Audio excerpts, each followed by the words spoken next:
Let's do some audio testing. I'm this far from the mic. And I'm this far from the mic. And together we are these fars from the mic. I got it right this time. Yep. I might even leave it in. You did it so well.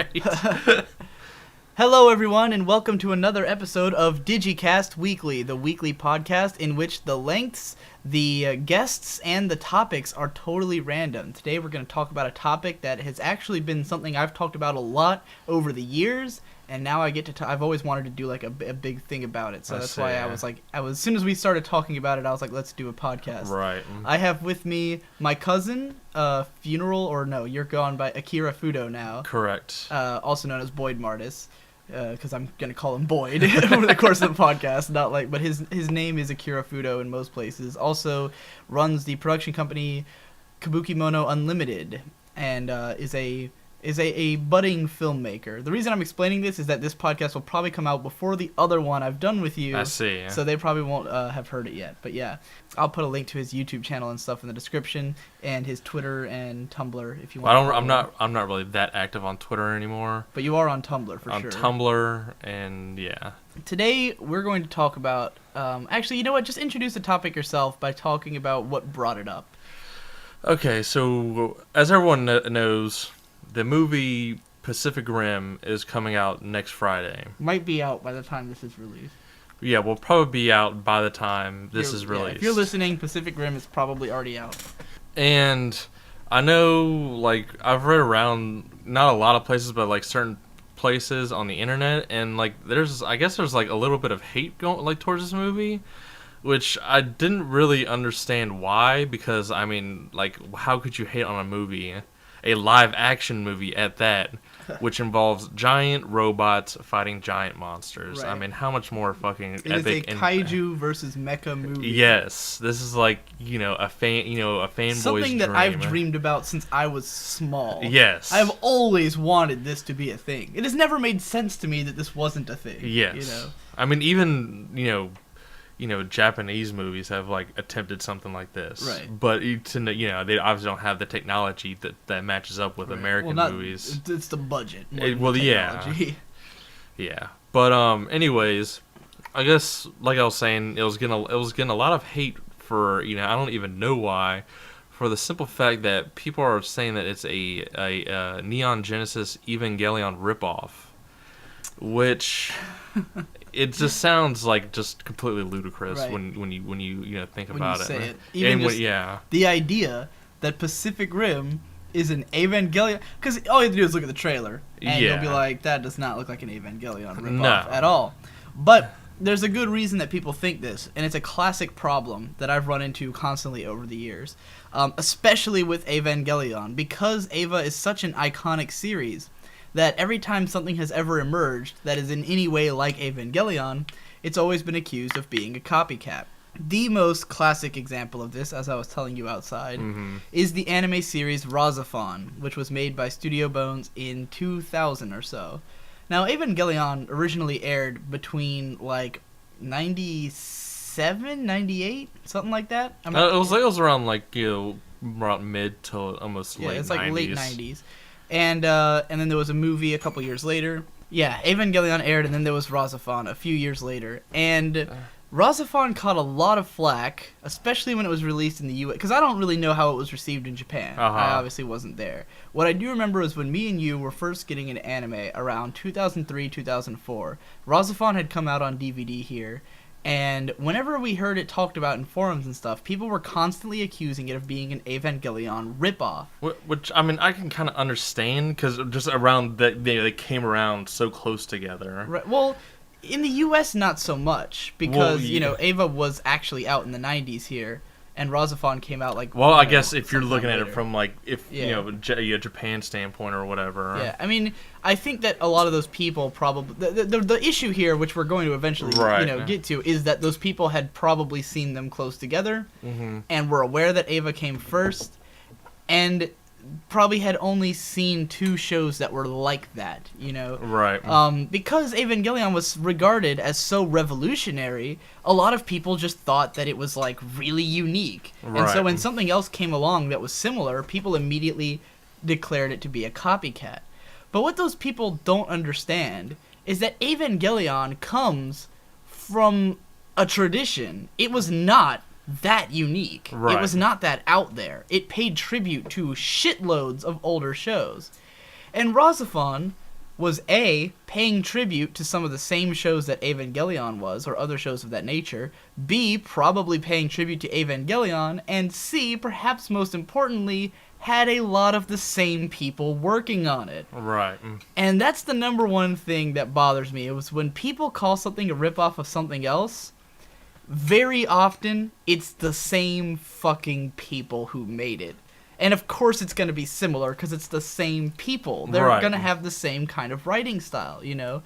And I started to really learn about this from doing research because I look into the staff behind shows a lot. Right. Like, that is kind of my thing. Is I used to just sit there and trace the lines between, like, who worked on what. And, you know, Studio Bones, the first show they did was Razafon. And Bones definitely has a lot of Gainax influence, right? Like, a lot of their early shows felt very Gainax-y, but they also had some staff from Gainax, and some of the people who wrote Razafon wrote Evangelion, you know?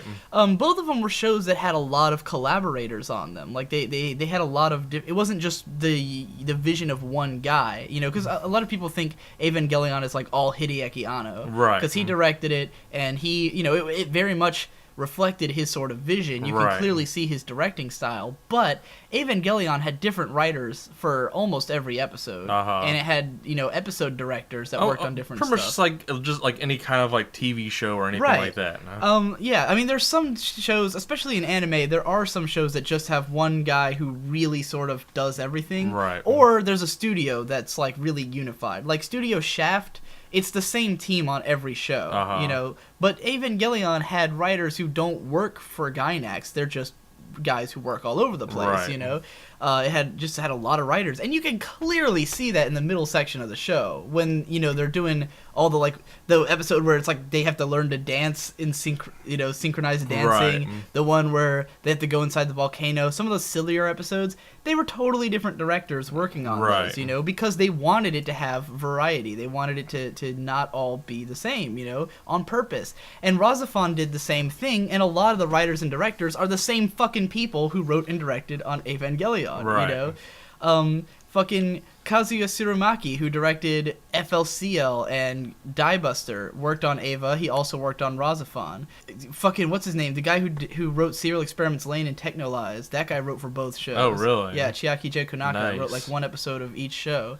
Yeah, so there's a lot of people, and I often consider both of them to be part of the revolutionary girl Utena diaspora, as me and Ghost Lightning called it, where there's a lot of people who were working on, like, Sailor Moon and shows like that in the early 90s, and they kind of remained friends and have worked together on all kinds of shows over the years since the early 90s, especially in the late 90s. All these guys... Because almost everyone who works in anime starts on kids' shows, and then they work their way up to more ambitious projects. So a lot of the people who wrote for Evangelion and Razafon had worked together on previous shows. They had worked together on all these kids' shows and stuff like that, like Sailor Moon, and, you know, would go on to do stuff like Utena and the guy who wrote Revolutionary Girl Utena, Enokido Yoji. He wrote a lot of... I think he wrote like 4 episodes of Eva and Razafon. He probably brought a lot of the sexuality to both of those shows, because that's like his thing. Everything he writes about is super about libido and stuff like that. I see. So he probably brought a lot of that to both shows. So yeah, these shows are similar for a reason. The same staff, the same influences. And if you talk to people who, like, really know their shit, most of them say Razafon is just like Yusha Raydeen. But how many people do you know who have seen Yusha Raydeen? Have you seen Raydeen? No, I have not. And that's where the problem lies. Most people have only seen Evangelion, so when they see Razafon, they immediately draw comparison. Well, I think it almost, like, this... I don't want, like, people to be, like, offended by the statement, but it almost feels like at certain moments that, like, people take, you know, Evangelion as, like, the end-all, be-all of, like, you know, mecha shows and stuff like that. It's not exactly. at all. It's like, I think that people who are, like, a fan of, like, mech shows just take Evangelion as, like, just another really good mech show. Exactly. No one can, like, no, like, really big mecha fan is, like, I mean, they all love Ava. Don't get me wrong. Right. Every mecha fan loves Ava. I mean, some of them don't. Don't get me wrong there either. I'm not trying to make any kind of altruistic statements. Plenty of people hate Evangelion's guts, especially because it's so popular, and anything that big is going to have haters. Right. But in the mecha tradition, it is very well respected, but it also knows... People know its place. You know, it's not like it was that original. It borrowed heavily from Ideon, which, again, a show no one's really watched. Right. Because Ideon was what the guy, Yoshiyuki Tomino, who directed Mobile Suit Gundam, and obviously there's Gundam reference in there, too. I mean, all of these owe so much to these older shows, because if you understand the progression of robot shows, you know that there's, like, a lot of key ones that changed everything, you know? Right. Like, it started with the likes of Tetsujin 28 and Gigantor, and in all the early robot shows, the characters stood outside the robot. Yes. There was never a show where the character piloted the robot in the early days of anime, in the 60s. The first one to do that... Even like Astro Boy. Yeah, I mean, you can technically say that, like, I guess the guy who created him... Yeah, it's Tezuka. Osamu Tezuka.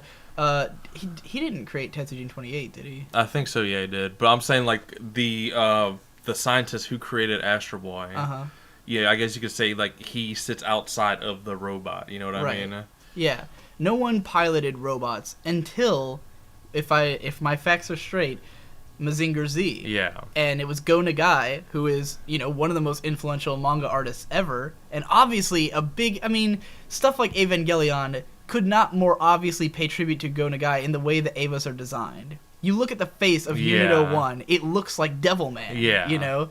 And the sheer level of violence and darkness and all the biblical allusions in the show. Because a lot of people think Evangelion's biblical allusions come from, like, trying to be biblical allusions. Right. But it's more about cultural osmosis, like, that shit seemed cool. Right. You know, like, Ava might have deep messages, but I highly doubt that Anno was, like, versed in Christianity. It's way more likely that it was just cool symbolism. Right. And he's borrowing heavily from Devilman, which... was based entirely on Christian mythos, but has nothing to do with Christian mythos at the same time, you know? Like, they use God and Satan, but it has no relevance to the Bible at all. None whatsoever. You know, it was just cool-sounding stuff. So, to really understand Evangelion, you really need to understand its pedigree and where it's coming from, you know? Like I said, Mazinger Z was the first one where the pilot was inside the robot, and this sparked a huge tradition in the 70s where they started putting the pilot in the robot a lot more. Well, then the 60s rather. I can't wait. Mazinger was in the 70s. Right. I'm trying to remember if it's 79 when Gundam started, right?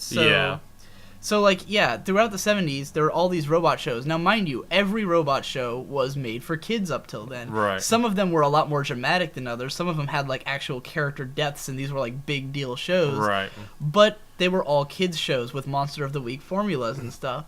And then Yoshiyuki Tomino looked at this, and he said, what if we made the robot military? What if it was a military machine...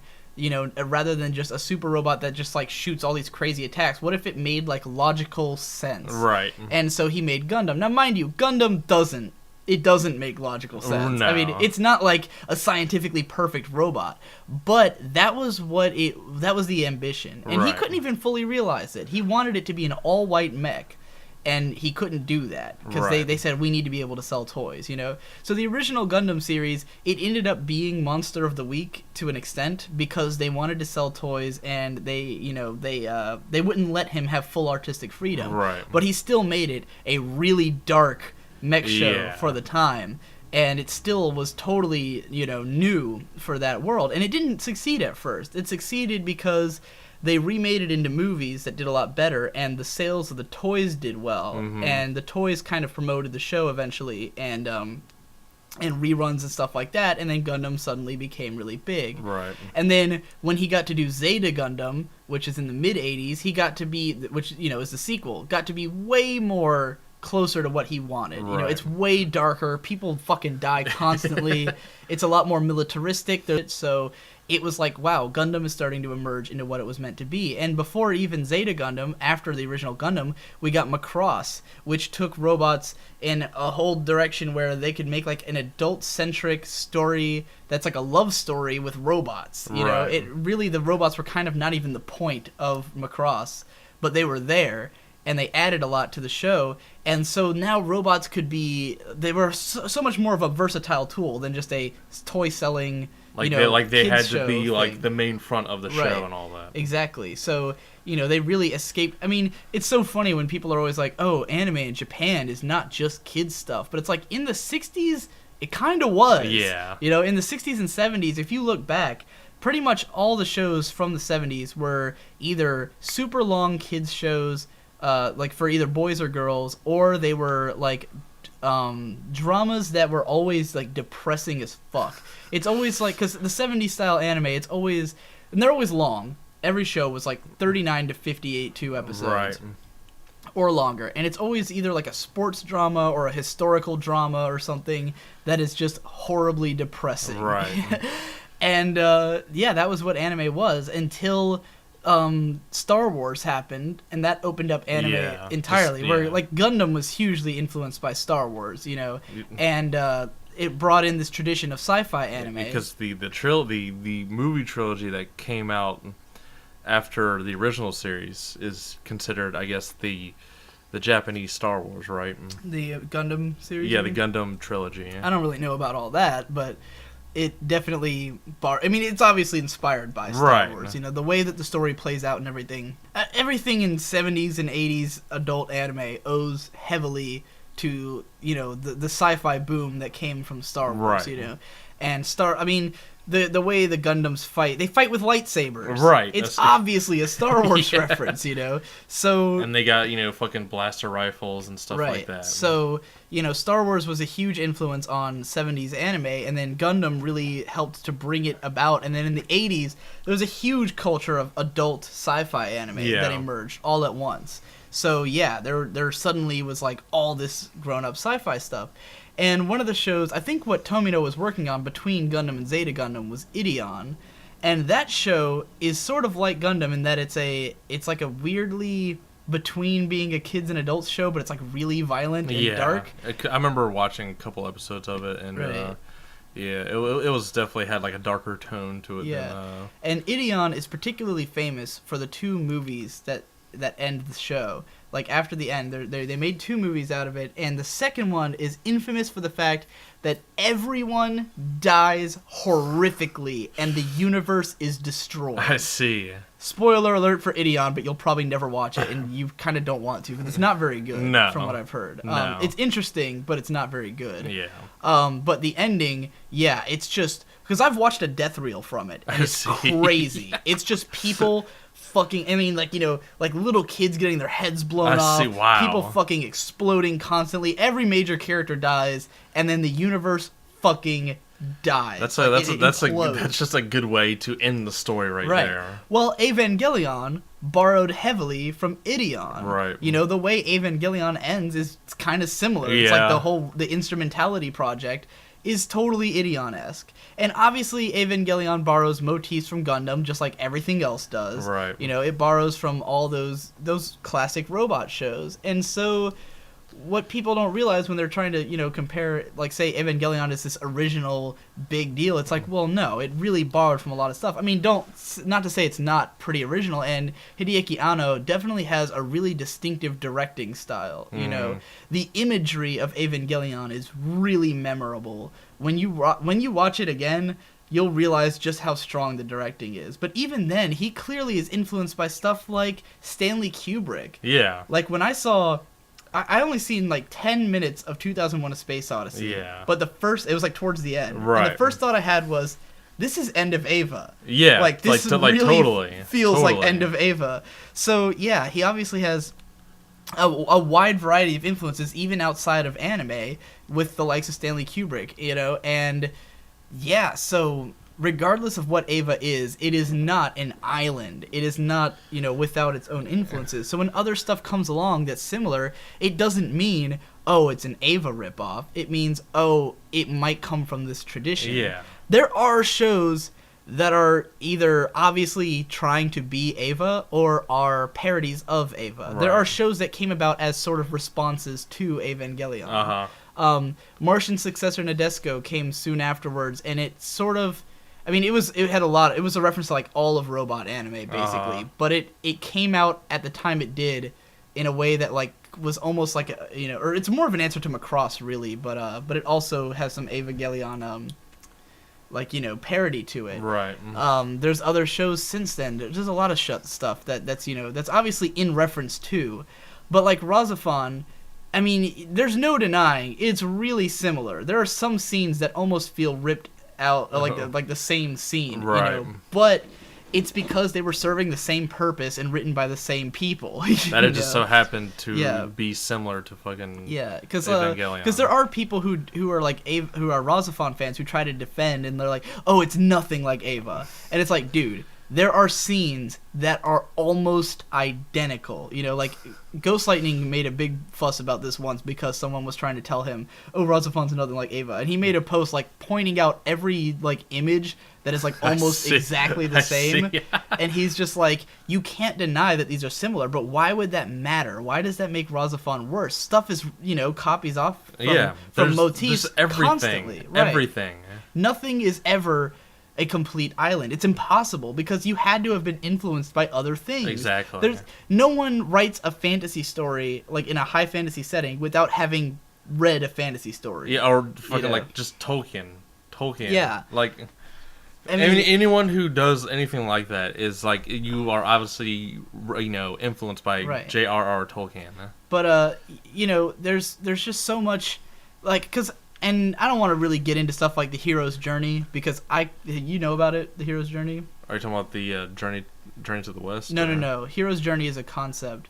I think I know. Yeah. So basically, the idea of the hero's journey is that in almost every story throughout history, there is a set formula to the way it works. Right? It's like there's the call to action, the refusal of the call. Some other shit. I don't really know because I don't care that much because I never found it that interesting because the idea of the hero's journey is to say that almost every story follows the same formula, but I'm more interested in direct influences, right? Because this is saying oh, it all goes back to the likes of the ancient Greek stories and stuff, and it's that's true, but it's not as interesting to me as knowing exactly what influenced you. Not just that you were influenced by something that was influenced by everything else. I want to know what did Hideaki Anno actually watch that gave him the ideas for Evangelion. It's a little bit more interesting to me.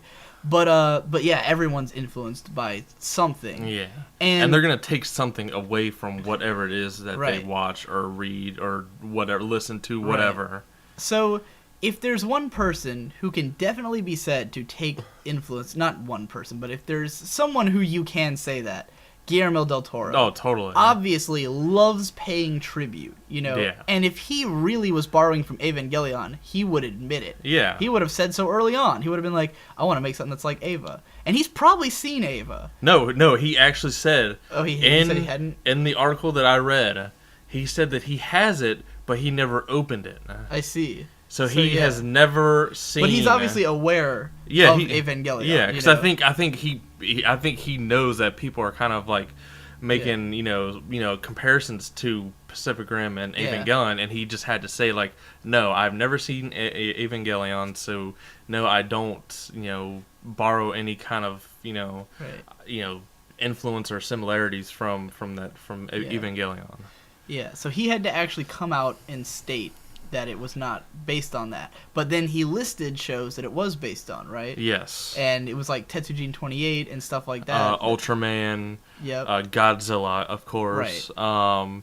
Just a lot of... definitely, way more, obscure, shows. Which is not surprising. Yeah. Because it's fucking... Because Guillermo del Toro is a huge geek. He's made this apparent. I've listened to a podcast with him, there's actually a podcast. It's the two guys who work on the BioShock games. I see. Have a podcast together where they like interview people. And I don't remember how I ended up listening to a few episodes, but they had one with Guillermo del Toro, and I was listening to that. And he plays video games and stuff. And right. He admitted, he's like, I don't really watch the cutscenes and stuff. I prefer games where I can just skip them and stuff. But he was talking about how he liked BioShock. He loves the Half-Life games. Right. He likes a lot of these big games. He says he plays them with his kids. He clearly knows anime and stuff like that, And when he first announced Pacific Rim, because obviously Pacific Rim is inspired by fucking giant robot versus kaiju shit. Totally. And I get why people would mention Evangelion if that's the only robot versus giant monster thing they're familiar with. Right. But robot versus giant monster goes all the way back. Exactly. Yeah. The old robot shows fought giant monsters. Mazinger Z fought giant monsters that were way because Evangelion's monsters are not like kaiju. No. They're usually abstract. Yeah. They're always some weird fucking thing. There's usually not like a fist fight between the Ava and the angel. It only happens a couple times that they get into like a real like one-on-one strangle down, beat down kind of thing.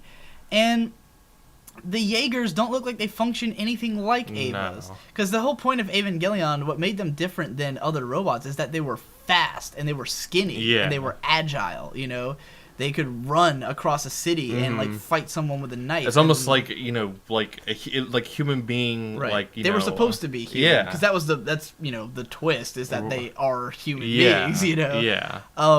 So the Jaegers are nothing like that. They're way more like in the tradition. They're robotic. They're very big and clunky. Yeah. And like. What were you gonna say? I don't know. They're just like in the tradition of the older. Yeah. Because they look like like 60s era or like Big O or something. Yeah. More so than Evangelion. So comparing it to Ava is just not helpful at all. No. I mean, the monsters that they've shown look more like Biolante than fucking or like a Destroyer or something like that. They look more in line with definitely like Godzilla monsters and stuff like that. They have a flying monster. Rodan. Yeah. So obviously it's more of the monsters are more Godzilla, the robots are more classic. I mean, if someone like Del Toro, he's not gonna go for some modern shit. He's gonna go for the classics. I mean, he's even said he's dedicating the movie to Ishiro Honda. Right, he who just died, right? That guy. Well, yeah. Well, I mean, he's the guy who created Godzilla and all that. Oh, okay. I thought you meant because there's a special effects guy who did a lot of giant robot or giant monster stuff that died recently. Oh, you're probably talking about Ray Harryhausen. Yeah. Yeah, he's dedicating the movie to him too, but he does more like he made like stop motion, like really famous and big. Yeah. Mm-hmm. But yeah, he dedicates the movie to him, and there was someone else, just along those lines that he dedicated the movie to, but yeah. So this is a guy who's very willing to state his influences, There was no way he would hide it if he was influenced by Evangelion, He would be pretty upfront about it.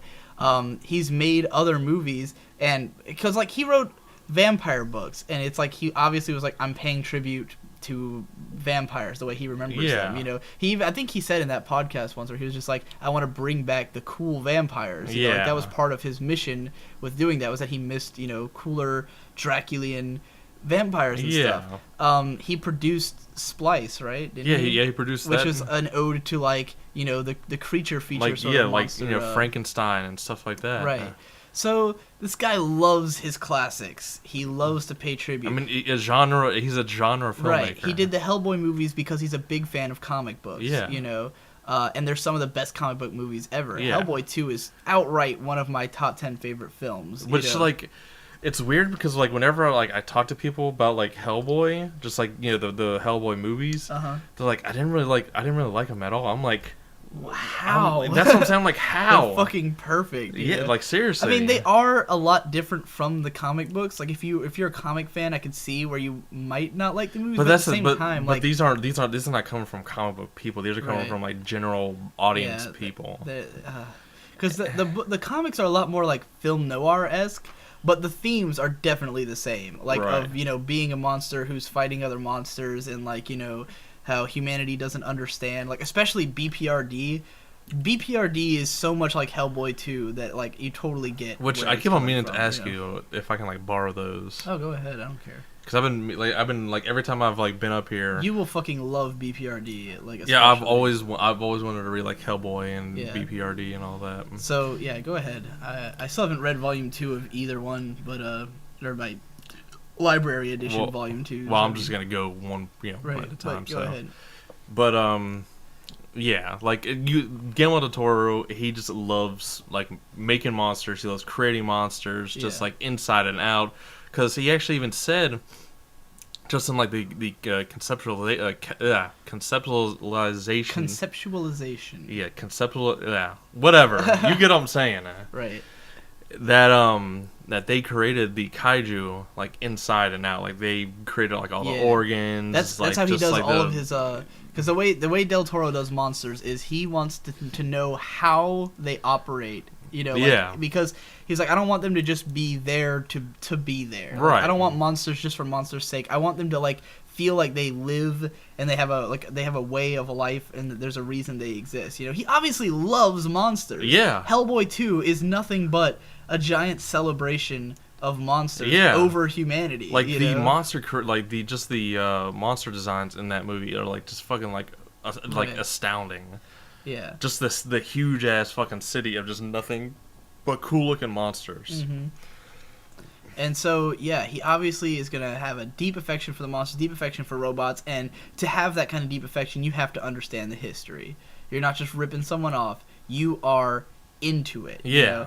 If anything, he's coming from the same place as Hideaki Anno. Yeah. Who obviously was a giant robot fan, and a fan. Because, I mean, the people at Gainax, that was what they were known for, was paying tribute. They were, because when Gainax started, they were the otaku studio. That's what they were known for. Mm-hmm. They were supposedly like these big anime fans who started their studio out of sheer passion for anime. Mm-hmm. Their early work, if you've seen Daikon 4, which was like, Daikon 3 and Daikon 4 were their first animated shorts. And Daikon 4 is just a giant parody. It's a 4-minute parody animation set to this fucking song called Twilight that is fantastic. Mm-hmm. And it's just this bunny girl flying on a radish and just full of references to everything. All these 80s pop culture shit. Godzilla's in there. I see. Fucking Darth Vader's in there. Like Macross is in there. Gundam's in there. Everything is in there because these guys were just big fans of all this shit and made an animation about it. And that was what their studio is known for. And it's funny because I've heard one story where apparently like. Because the guys who worked at Gainax, apparently there was some tension between them and like the older anime makers in like the 90s or something because of the fact that they saw themselves as the like otaku generation of anime makers, and like the older anime makers were like just some suits or something. Right. And apparently there was some event where Tomino was in the same room as some of these guys, and at one point he gets up and he says, "We too are otaku." Like what? Like I don't know where you like. He basically was mad that there was this perception that somehow like the older guys weren't anime fans. Right. Like they just had to do animation because something else. He's like, I also am an anime fan. Right. You guys have painted yourself as the otaku studio, but we were into it as well when we made these shows. We were just as passionate as you were. I mean, it makes sense. That these guys were also like hugely into anime. Just like it's just like they're making it more known. Yeah. Just Gainax was known for it because they made references to everything. They really wore their influences on their sleeve. But even like Tomino's age, he was like, I didn't make Gundam because I didn't like anime, I clearly loved giant robots and wanted to do something new with them, and like the people who made Macross fucking literally started as a Gundam fan club in college. I see. Yeah. And they started making animation, and that's how they led up to Macross. I see. So, anime is always made by anime. All these legendary series were inspired by other legendary series, Fucking Go Nagai said, I love robots. What if I put the pilot inside of it and then he'd be more into the action? Right. Tomino said, I love robots, but I want him to be more military. Yeah. I can't remember. I don't know why the guy who made Macross's name is escaping me all day. I can't remember. I can't remember his name either. The guy. I love that guy. But he was like, I love Gundam, but I want to make it a love story, and I want to have transforming robots. It's kind of like just from what you were saying with Macross is like just like the mechs weren't at like the forefront of like the story. It's kind of like I've noticed that like just sci-fi in general has kind of like done that where like it's more of like it's not even focused on like the sci-fi aspect of the it's story. About telling a story. It's just it's about like the movie Another Earth. Yeah. It's a drama movie. Right. But it's about another Earth. Maybe it's the perfect time for Macross to be made into a live action. Maybe. And actually, it's funny you say that because they are trying to do that. Because what he had said when he described, Leiji Matsumoto, that's his fucking name. Leiji Matsumoto, he described Macross as... I don't think he did Macross. Yeah, he did. No, he did Captain Harlock and Space Battleship never mind. Yamato. I'm thinking of the wrong guy. Who the fuck is it who did goddamn Macross? I cannot remember. Oh my god, I'm looking it up. This is driving me fucking crazy. I should really know this. I can't believe I said Leiji Matsumoto. Yeah, I was kind of surprised. I was like, wait, he did not invent Macross. That's obviously he's another big influential sci-fi guy. Yeah, totally. He's been around for fucking eternity. Yeah, that dude is like as old as dust, like seriously. And he's still making stuff. Yeah. Shoji Kawamori, that's who I'm looking for. Shoji Kawamori described Macross as a love story on the backdrop of great battles. That was what his ambition was that the battles had to, like, he wanted it to be a love story, but the battles had to be awesome. Right. That was his like, criteria. It was like, it's not just going to be battles for the hell of it. They have to be a draw. You have to come for the battles as much as for the love story, It definitely adds to, just the dramatic effect to everything. Right. And, he worked with... And also because people don't give enough credit to the animators on these shows and how some of them worked on multiple shows, Fucking Ichiro Itano was, like, legendary for his work on Macross because he invented the Itano Circus, which is where a huge amount of missiles are flying around on screen and where they use, like, depth of field and shit like that. Right. And he, created this animation technique, and it's referenced every time you see it in an anime. It's always... I know Cowboy Bebop is pretty known for, like, stuff like that. And I'm pretty sure Itano worked on it. If not, then, every time you ever see a missile barrage in an anime, it is always a reference to Ichiro It's always Otano. a badass scene to watch, right. too. And he invented it, so it's always paying tribute to him. He created that, right. So, yeah, the level of influence that goes down in anime is so deep. Nothing is just out of nowhere. It's not like you had to be conscious of the influence. It's like you don't even have to be conscious of it. It just could be writing something, and it just comes out that way. Yeah. Although in animation's case, you definitely are referencing Ichiro Otano if you imagine a circus of missiles in that particular way. Like if you watch like Eureka 7, they did it a lot, where there's like a ton of what is clearly an Itano circus on the screen, right. And it looks like Macross. And Macross was so known for it that they did it in every show, regardless of his involvement. Everything that is Macross has, like that became the staple of the animation of the show was these giant missile circuses, and they kept getting more and more intense as technology progressed. Like, I think Macross Zero is like particularly known for like, cause it was like starting to get into the digital age of animation and they could do crazy shit with it, you know? And these things also reciprocate and become influenced, like Gundam eventually starts to have some influence from other sci-fi anime. Like, later Gundam shows borrow from shows that were inspired by early Gundam shows. Right. So influence is always a turning wheel, I'm sure that... like, definitely the Gundam shows that don't, like, mix into, like, the actual Gundam storyline. Right. Like Gundam Wing and stuff like that. And, are obviously pretty different. And they're actually, like... themed Gundams. Yeah. Oh, fucking G Gundam. Yeah, G Gundam. Perfect example of a show. Completely forgot about that. That is nothing, because G Gundam, the whole idea was that instead of being, because Gundam created Real Robot, and so there was this tradition of Real Robot emerging, and G Gundam went, let's buck the trend and go completely Super Robot. Right. So everything in G Gundam is like all these classic, robot shows of yore, paying tribute to all the old school, just fucking bizarre, just like fights in robots with hot-blooded screaming and passion and stuff. And it was a throwback, And the guy who directed it went on to do, he did Giant Robo throughout the 90s, the OVA version. Right. He did fucking Shin Mazinger Z-Hen on television. Which was fucking awesome. Right. Everything he does is like those crazy, over-the-top, super robot, throwback shows. So, yeah, talk about wearing his influence on his sleeve. Yeah, totally. Like, that guy definitely, and he's kind of like Del Toro in that sense, where he's like kind of a known, like, kind of underground, but like super cult following kind of director, you know?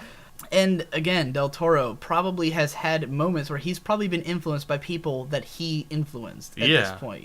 He probably has people working on his movies who saw his other movies, started doing monster designs, and then came to work for him. Well, that's how Del Toro came up, is that he did special effects for movies. Yeah. Until he, obviously eventually became a director and then started incorporating everything that he learned into these movies and creating, like, elaborate special effects and, like, practical effects and what have you. It's just so unbelievably short-sighted to say that he's influenced by Evangelion, or any one series. Even if you just said, oh, it's like Godzilla with robots. It's like, well, were there robots in Godzilla? No. Then what was the robot show he was influenced by? Every little element can have an influence from somewhere. What traditions is he borrowing from and where? What are the suits influenced by? Because when you design suits, typically you sit down and you go, all right, it's going to be like a mixture of this and this. I had a series because when you brought up your you were planning to do a tokusatsu epic. Yeah. And I forgot to mention that there was a series that I came up with at one point. It's not really tokusatsu, but it's a transforming superhero show mixed with a magical girl show. I see. And the idea is that it's about a father-daughter duo, and the daughter becomes a magical girl, and the father becomes a transforming hero, and they work together. So, like, basically, the backstories for each of them are, like, these ultra cliche stories. Now, mind you, I'm very in tune with the tradition of, like, magical girl shows. Right. So I know what magical girl backstories are like. So this would be like if I made that show, and the backstory is that it's like this cute creature from some alternate reality comes to Earth and is like, our planet's in trouble from this evil witch, we need you to come save us, and turns her into a magical girl. And if someone were to say, like, oh, it's obviously inspired by Sailor Moon, that would be exactly like what people are doing with Del Toro. Exactly. It's like, yes, Sailor Moon is definitely, it's a magical girl show, I'm familiar with it, but I am influenced by Precure. I've seen a lot of Precure. They all start off this way. Right. And maybe Precure is obviously paying tribute to shows like Sailor Moon, but Sailor Moon is paying tribute to shows like Cutie Honey. Exactly.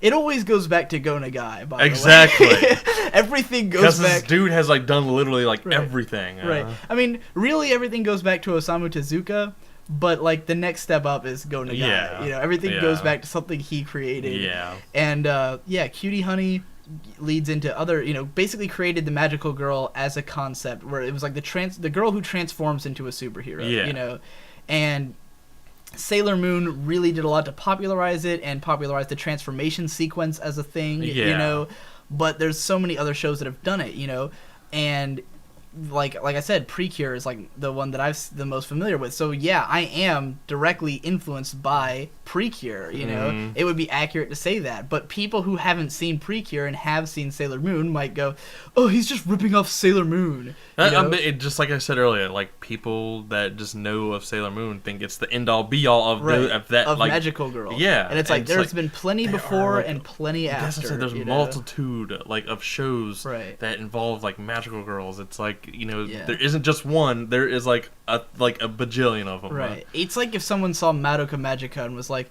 this is like Sailor Moon. It's like, in what way, first of all, other than that it's a magical girl show, when it's way more in, like, all these other traditions, it's as much of a fucking Lovecraft show as it is, because the guy who wrote it is a huge Lovecraft fan, and his writing style is Lovecraftian. Like, he writes in the Lovecraft mythos sometimes. So when you look at Madoka, it's like, oh, it's a dark take on magical girl. It's like, well, it's more like a magical girl take on Lovecraft. Yeah. Because that's really where the guy's coming from, So, yeah, there's just so many influences, and if you're not digging into it, just shut up about it. Yeah. Because you're just going to piss me off. And you're just going to sound really dumb, too. Right, because you don't know what you're talking about. Because, again, even if he had said, oh, Evangelion's a part of it, I wouldn't have been surprised. Yeah. But to say that that's the only thing is just blind. Yeah, there is like... To be honest, if that was his only influence, I'd be really impressed by how much it's different. Yeah. I'd be like,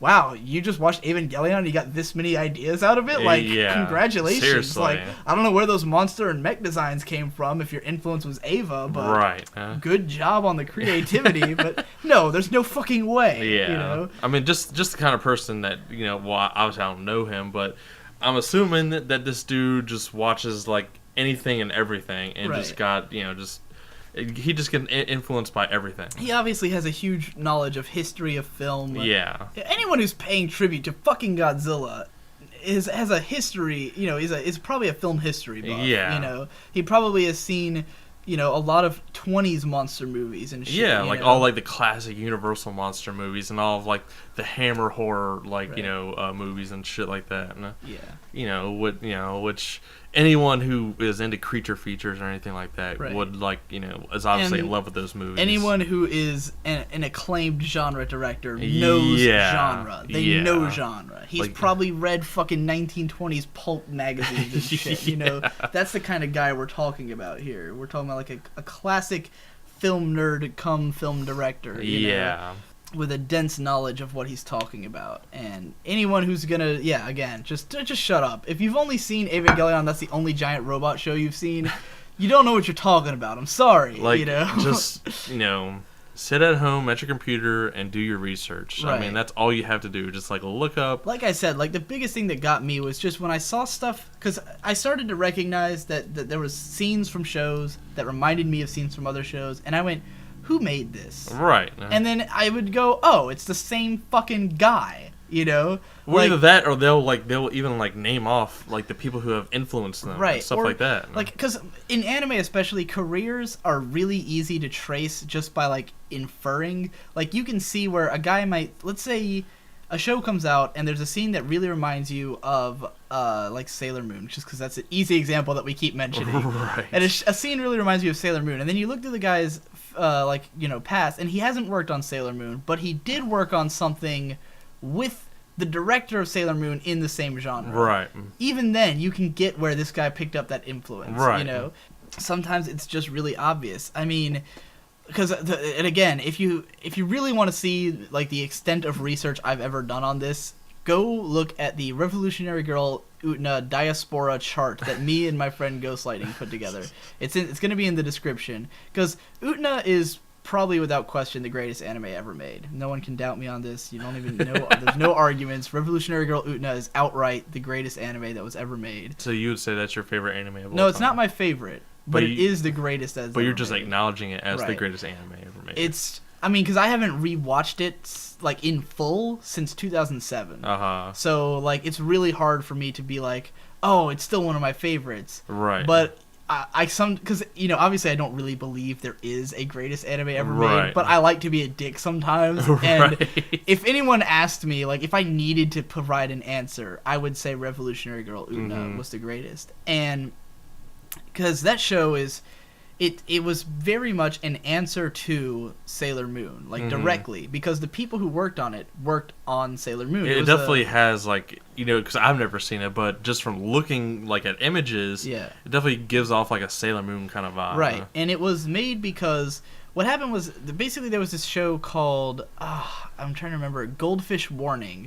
It was a 1990 to 1991 kids show, and, a lot of people who worked on Utena and who would later become big name directors basically got their start on this show. I see. Probably the most important director who worked on it, the actual director of the show, was Junichi Sato. He wasn't a newcomer, but this was the first time he worked with a lot of the people who are also important. He had been around for a little while, and then through this show, he met all these other people who were going to become important later on. And Junichi Sato has been directing. He's always working on something, and it's always sort of obscure. He's it's kind of he can just do whatever, and he mostly does really relaxing, calm shows. If you ever seen Aria, he did that, or a lot of these just slow iyashikei, relaxing shows he works on. Yeah, so Junichi Sato directed the show. All these people worked on it, and then they went on. A lot of the same staff went on to make Sailor Moon. Same production companies, a lot of the same staff. And there's even references to Goldfish Warning in Sailor Moon. So like they clearly were like, the same people were doing it. Well, Sailor Moon ends up having like all these seasons, and a lot of the staff like moved on. Like the director, after 2 seasons, he moves on to another show, and like whoever's the assistant director stepped up. And a lot of these people who were working on Sailor Moon obviously are becoming friends. They're all working on the show, and eventually, I think his name is Ikuhara, took over for the show Sailor Moon S. And this is where the show started to get a little bit more adult themes. Right. There was like a lesbian character. Things started to get a little bit, a little darker and stuff. I can't remember, but like the character, like before pre-transformation, it's like hinted at like that it's a dude. And then when he transforms, he becomes a woman. Yeah. Yeah, it's something like that. There's a lot of stuff that was starting to get a little bit edgier, and they wanted to go further. So a lot of the staff leaves and goes to form their own studio, and it was a 5-man group that called themselves Beipapas, and most of them were from Revolutionary Girl Utena. It was like Ikuhara, the writer Enokido Yoji, who again he had worked on Evangelion, would later work on Razafon, worked on a bunch of other stuff, and a few other like episode directors and stuff from the show formed their 5-man group Beipapas, and they make Revolutionary Girl Utena, and it was a pet project of this group of people. Like they named themselves as a collective, and they wanted to just basically go all out. Like this was going to be the most like art house, whatever they wanted to do. It was going to be like pure their vision. Right. And so they incorporated a lot of elements of what they had wanted to do with Sailor Moon but couldn't.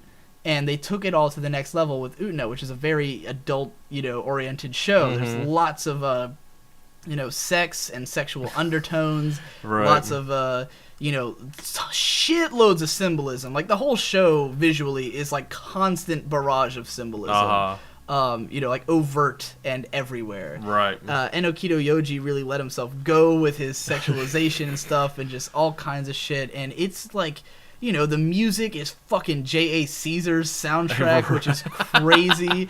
So it's just really out there and really awesome, and one of the few cases of a long-form anime that is really just the directors and writers just, like, doing whatever they want and putting it out there. And then all those people, if you follow their careers, just, like, look at who worked on what, you can see where they were obviously friends and obviously worked on other shit together. So, like, the guy, Kazuya Tsurumaki, he was Hideaki Anno's understudy. And after he became like one of the lead directors at Gainax after Hideaki Anno left, because they were working on the show His and Her Circumstances, and Hideaki Anno leaves 18 episodes in over a dispute with the manga author because she wanted it to be, I guess, like more of a rom-com. I think she was like unsatisfied with either the level of comedy or the lack of comedy, one or the other. And he wanted to keep the direction he was going, and he left the show and left it in the hands of his apprentice Kazuya Tsurumaki, who had no idea how to salvage the show, and it turned into a complete fucking train wreck in the last 8 episodes. But he went on to direct FLCL, which is now regarded as a classic. Right. And he also wrote a couple episodes of, or maybe storyboarded. He did something on Revolutionary Girl Utena because he knew those guys because he had done like 1 episode of Sailor Moon. He later directs Die Buster, and Ikuhara, who did Utena, wrote a couple episodes of Die Buster, and Enokido Yoji wrote the actual script, or rather Ikuhara like storyboarded 2 episodes, and you can see where he wrote in references to Utena. Like, there are visual cues that are obviously taken from Utena, and then are later referenced in Ikuhara's next show, Maru Penguin Drum, like 6.5 years later. Right. There's still cues going back to Utena and to Die Buster. So yeah, it's like you wouldn't know this if you didn't look it up. Like, most people would not associate Die Buster with Revolutionary Girl Utena, but when you actually look at the staff, it's like, oh shit, now I get these references, So yeah, there's always a dense web of connectivity between these things, It's kind of like watching a Tarantino film and everything is a reference to something, you just got to look it up and figure it out, If you're enough of a film buff, you get his extensive references and shit like that.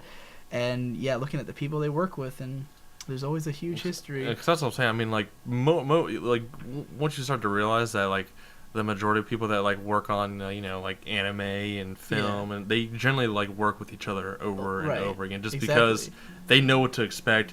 They know how these people operate, and because they're good. And that too. They just mesh well, creatively. Yeah, they respect one another. They like working together. I mean, there's a reason that some directors use the same actors in all their movies, because they found their actor is like someone who they really feel that they like creatively meld with. Like Scorsese with De Niro, and then later on with Scorsese, with Leonardo DiCaprio and stuff like that. And Tarantino with Christoph Waltz now is definitely going down that road. Yeah. And of course Sam Jackson and Harvey Keitel. So people, they work together. They influence one another, and it's a revolving wheel of influence, and it's really something to be embraced. Yeah, in my mind, you should always embrace this. Because I was actually listening to a podcast. Yesterday, where they were talking about they were interviewing Seth Rogen and Evan Goldberg, who are like have been writing buddies since the age of 13. And they were just like saying they just couldn't do This Is the End with just some random dude, like just a random actor that they cast or whatever. They had to be people that were their friends that they knew, or else it would have just been awkward, right? And just wouldn't have made any sense, because the whole point, if spoilers for This Is the End if you haven't seen it yet, there's a lot of references to other some of the actors other works, right?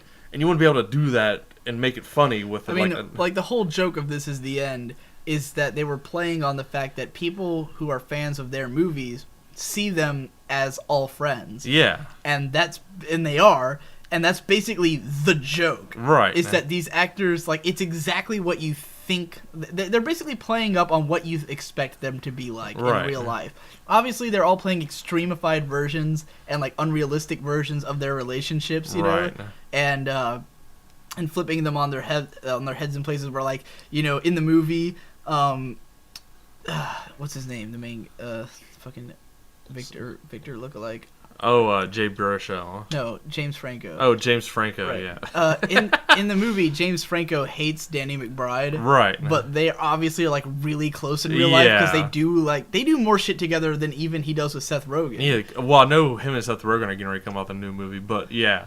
I mean, they did Your Highness. Yeah. They've got a Faulkner adaptation coming up. Really? Yes, As I Lay Dying is directed by... Oh, are you talking about... Yeah, that's the one that was directed by Franco. Yeah.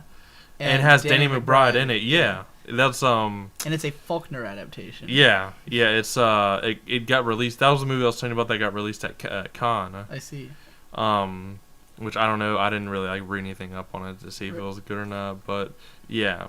But actually, since we're kind of on this topic of people being in collaborating and working together multiple times, because I was thinking about this after I was listening to that podcast, I was wondering because I've been in a Japan mode lately, and just watching and listening to Japanese shit, right? And I was just thinking there's not really a group of Japanese filmmakers, right? But then I realized the guy who made Machine Girl, his name's Nobuo Iguchi, Yudai Yamaguchi, and the guy who does pretty much all the special effects on shit like that. His name's Yoshiyuki something, right? But they all collaborate with each other, and they all they each have they're pretty much they front the Japanese splatter movies and stuff like that. I mean, it's Tarantino, Eli Roth, and what's his name, Robert Rodriguez. Yeah. Where they colarly collaborate, do movies together, and they're all friends, and they all put out shit that's similar. Yeah, I mean, I definitely want to have that when I as I expand, and I've been doing that with my it happens in any community really. Yeah. Where I've been doing that with my analysis videos, where it's me and Brony Curious, while we have separate channels, we collaborate on, because we talk constantly, because we're super good friends. So I want us to constantly do stuff together, because we feed off of one another and influence one another. His videos changed completely through my influence, because I made fun of him about his low audio quality, so he bought a new microphone. I told him he was making a sound, and I told him to cut that out. Made him start cutting out his silences, stuff like that. And he influences me in some ways where just through appreciating, I guess because so many people, because a lot of the people who like both of us like him more. Mm-hmm. And I realize like what they're seeing in his videos that they like over mine, and it helps me to like think about how I write mine and stuff like that, So yeah, we're like obviously feeding into one another's ideas. We come up with shit together and we collaborate together. And so I guess Pacific Rim people saying that it's like Evangelion would be like if someone said, oh, Brony Curious is just a ripoff of Digibrony, without realizing that like we collaborate, right? That we like know each other, that there's a reason our stuff is similar because we're actually working together on it, Right, which is kind of like, I guess, what I'm hoping between like me and Victor, right, is that we can like I told you before, eventually get to the point to where like. I'm writing something and he'll direct it, and then he's writing something and I'll direct it. That's almost more of a partnership than collaboration, really. Well, I mean, I think, on this next movie, I think, in all actuality, I want to, like, gave him a thing of the script, a copy of the script. I kind of want him to, like, make his own, like, what he would do to it and stuff like that. That way we can work on the movie together. Yeah. And, if it comes out, then I'll write one half and he'll write the other half. Mm-hmm. So, I mean, I would say that's a collaboration right there. I just mean that if you're always working together, then you're more like the Coen brothers than you are like, because obviously you have to do stuff individually for it to really be like, Well, yeah. But, I mean, like with Seth Rogen and Evan Goldberg, they've like literally like written like every movie. Yeah, like they are a partnership. There is no like, it's not a collaboration. It is a partnership. Well, yeah, I mean, I guess you would call something like what I'm trying to do with Victor a partnership. Yeah. Because obviously, but when you bring in other people who then it'll be more like oh, we're collaborating with that director. It's like, which I couldn't have done with my friends up in Yorktown. So anyway, we were kind of done with the topic a while ago, but I let it run. We just kind of like dragged on. Now that it's up to an hour, I'm like, all right, let's cut it off here. So that'll be all. I'm glad we talked about this because I've wanted to get it off my chest forever. Right. So have a nice day and see you next week. Later.